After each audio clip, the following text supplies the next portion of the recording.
Okay, let's dive right in. Today, we're looking at an ancient poem that contains a really fascinating puzzle. It starts off talking about the stars and the sun, this grand cosmic story.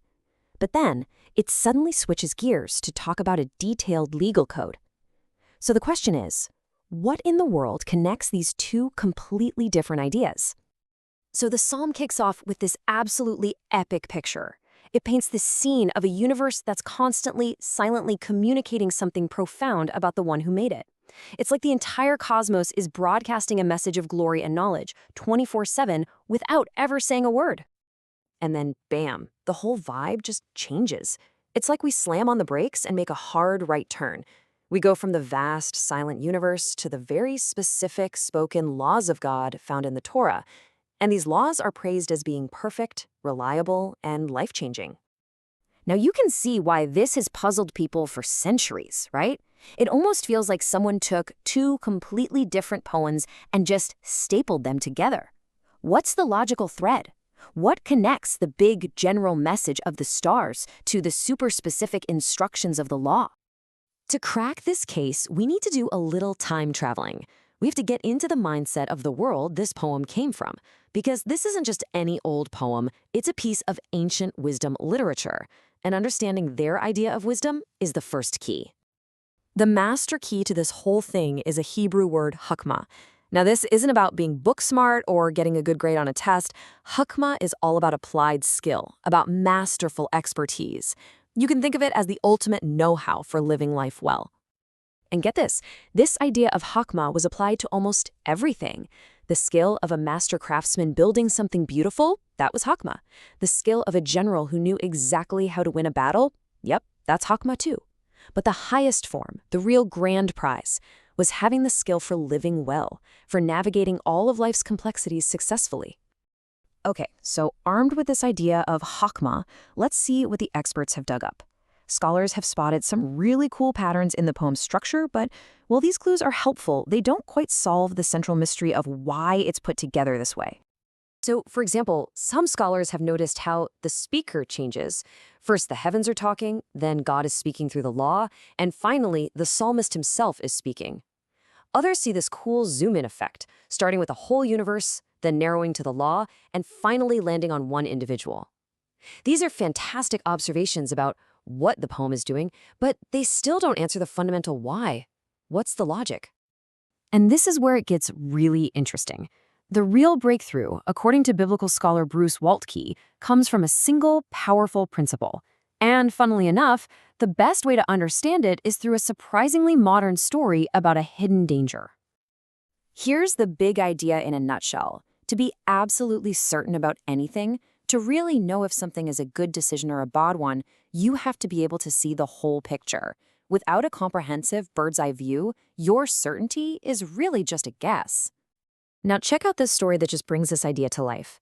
Westminster Seminary built this beautiful new library. Everybody agreed they'd pick the absolute perfect spot on campus. But then a student, who used to be a geologist for NASA, brought a radon detector to the library kind of on a whim. And what he found was terrifying. The builders, without a comprehensive view of the geology underground, had accidentally chosen one of the most dangerously radioactive spots on the planet. I mean, just look at these numbers. They're insane. A normal atmosphere has about 4 picocuries of radon gas. A uranium mine, an actual uranium mine, is around 400. The library measured 4,000. What everyone thought was the best spot was actually the absolute worst, all because of a massive blind spot in their knowledge. And that exact principle, that you need comprehensive knowledge to have absolute knowledge, is the key that finally unlocks the logic of the entire psalm. See, the psalmist isn't just jumping between topics randomly, it's making a very careful, logical argument. The first part is all about creation, focusing on the sun that travels across the entire sky, seeing everything. Nothing is hidden from its light. This is a picture of God's comprehensive knowledge. He sees the whole map. And that is precisely why the second part about the law follows so perfectly. Because God has this all-seeing, comprehensive perspective, his instructions, his law, can be trusted absolutely. They aren't just random rules. They're perfect guidance coming from a perfect vantage point. His knowledge is absolute because it's comprehensive. And this isn't some one-off idea either. You see this same line of reasoning all over ancient wisdom literature. The book of Job makes the exact same point. True wisdom, that Hakma we talked about, belongs to God and God alone, because only He views the ends of the earth and sees everything under the heavens. So the psalm makes this incredible philosophical point, but it doesn't just leave us there, floating in the realm of big ideas. It brings everything right down to a very personal, very practical level. It's about moving from that feeling of awe to actual concrete action. So the whole thing ends with a prayer, and it's so humble. After realizing God sees everything, the psalmist basically says, "Who can even see their own mistakes? Forgive me for the faults I don't even know I have." It's like he's realizing he has his own hidden radon gas, and he asks that his life, his words, his thoughts might get lined up with that perfect, all-seeing perspective. And that's really the heart of it, isn't it? This isn't just about solving a clever poetic riddle.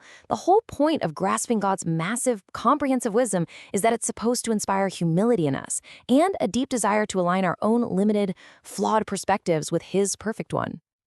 And that takes us all the way back to the librarian builders who made a terrible mistake because of what they couldn't see. So the psalmist leaves us with a powerful question to chew on. How might our own choices, our own anxieties, and our own lives change if we learn to trust the guidance that comes from a truly comprehensive view?